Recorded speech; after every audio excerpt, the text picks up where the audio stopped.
Hello साथीहरू नमस्ते। आज म भिमाद जानको लागि यो शुक्ला गण्डकी नगरपालिकाको खैरेनी टारमा आइपुगेको छु। यो भिमाद चोक हो। यो भिमाद चोकमा तपाईहरू भिमाद जानको लागि यहाँ बस पनि पाउन सक्नुहुन्छ। आजको मेरो डेस्टिनेसन यो भिमाद चोकबाट म्याग्दे खोलाको पुल तरेर भिमाद नगरपालिकासम्म हुनेछ।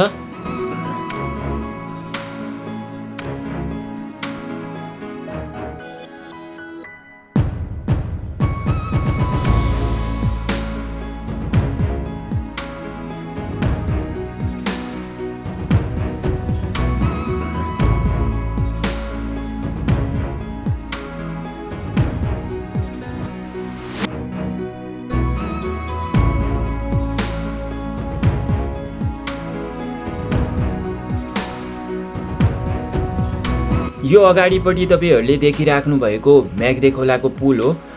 आज हामी यही पुल तरेर भिमाद नगरपालिकासम्म पुग्नेछौँ। गए राति ठुलो वर्षा भएको कारणले गर्दा फेरि म्याग्दे खोला निकै धमिलो छ र यो पुलभन्दा पारी म्याग्दे गाउँपालिका हो र यो ठाउँलाई दोबान भनिन्छ।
आजको हाम्रो डेस्टिनेसन भिमाद नगरपालिका हामी आइपुगेका छौँ। अब हामी यो सेती नदीको पुल तरेर भिमाद नगरपालिका कस्तो छ हामी नजिकबाट हेर्नेछौँ।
यो सेती नदीको वारिपट्टिबाट नै यो कच्ची बाटो हुँदै छिङ पाटनसम्म जान सकिँदो रहेछ हैन। छिङ पाटन गाउँ जाने यो सडक रहेछ, कच्ची सडक रहेछ।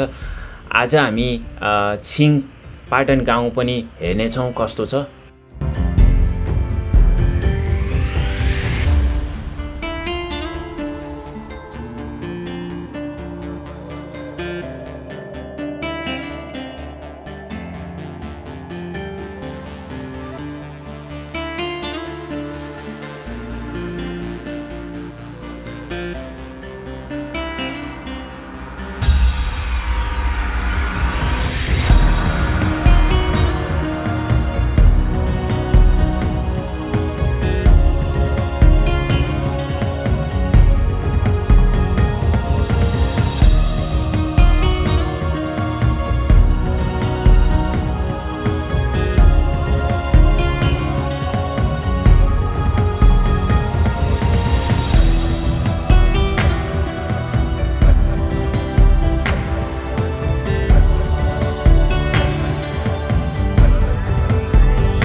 आजको हाम्रो डेस्टिनेसन भिमाद नगरपालिका हामी आइपुगेका छौँ। अब हामी यही पुल तरेर भिमाद नगरपालिका जानेछौँ।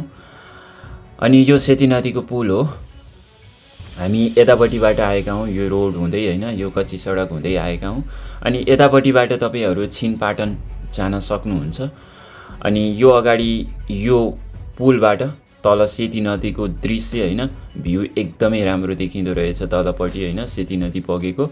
अनि त्यहाँ अगाडिपट्टि पुरानो झोलुङ्गे पुल पनि देख्न सक्नुहुन्छ हैन। यता भिमादमा आउनको लागि जब यो पुल बनेको थिएन, यो मोटरेबल पुल बनेको थिएन, त्यही पुल तरेर नै जान्थे, त्यही झोलुङ्गे पुल तरेर मान्छेहरू आउने जाने गर्थे हैन यताका। यो अगाडिपट्टिको भिमाद नगरपालिकाको गेट हो। अब हामी भिमाद नगरपालिकामा प्रवेश गरिसकेका छौँ। भिमाद नगरपालिकाको यहाँनिर दुईवटा बाटो छ, तपाईहरू यताबाट पनि जान सक्नुहुन्छ हैन, बजार एरियालाई घुम्न सक्नुहुँदो रहेछ। अहिले म यतापट्टिबाट जान्छु हैन, हामी अहिले यतापट्टिबाट जान्छौँ। यो भिमाद नगरपालिकाको बजार हो हैन, बजार एरिया यस्तो छ। यो अगाडिको पेट्रोल पम्प अनि यो ठाउँ पुरानो बजार हो।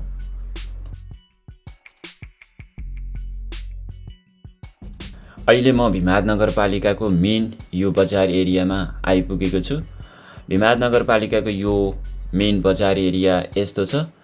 तपाईहरू पोखराबाट भिमादसम्म आउनको लागि म पोखराको लेक साइडबाट यो भिमाद नगरपालिकासम्म आउनको लागि खैरेनी टारको भिमाद चोकबाट यहाँसम्म आउनको लागि जम्मा 1.5 घण्टा लाग्दो रहेछ है। म त एकदमै टाढा छ भिमाद भनेको, तर नजिकै रहेछ पोखराबाट पनि भिमाद नगरपालिका। अनि भिमाद नगरपालिका एकदमै निट एन्ड क्लिन छ हेर्नु है। अगाडिपट्टि तपाईहरूले देखिराख्नु भएको छ, सडक त साँघुरो नै छ। यहाँको पनि भिमाद नगरपालिकाको सडक पनि साँघुरो नै रहेछ बजार एरियाको। यो अगाडिपट्टिको चोक लखन चोक हो भिमाद नगरपालिकाको। अब हामी यो चोकबाट यता बस पार्क चोकतिर जान्छौँ। अनि तपाईहरू यहाँनिर यो अगाडि गाडी देख्नु भएको छ नि बस, यहाँबाट तल जानुभयो भने बस पार्कमा पुग्न सक्नुहुन्छ भिमादको। अनि यता अगाडिपट्टि यो क्याम्पस रोड हो। अहिले हामी क्याम्पस रोडमा आइपुगेका छौँ।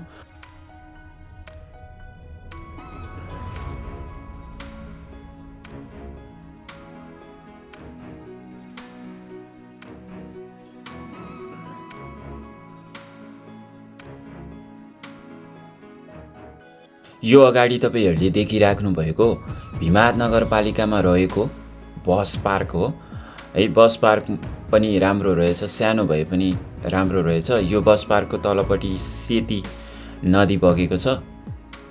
सेती नदी छ। यस्तो रहेको छ भिमाद नगरपालिकाको यो बस पार्क। अब हामी यो बस पार्कबाट अगाडिपट्टिको बस पार्क चोक हुँदै अगाडि जान्छौँ। फेरि हामी उता क्याम्पस चोकबाट घुमेर यो भिमाद नगरपालिकाको बस पार्क र बस पार्क चोक हो यो, र अगाडिपट्टि रहेको लखन चोकमै आइपुगेका छौँ।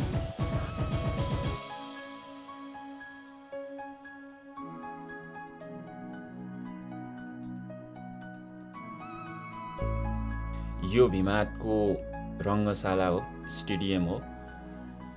यस्तो रहेको छ भिमाद नगरपालिकाको स्टेडियम।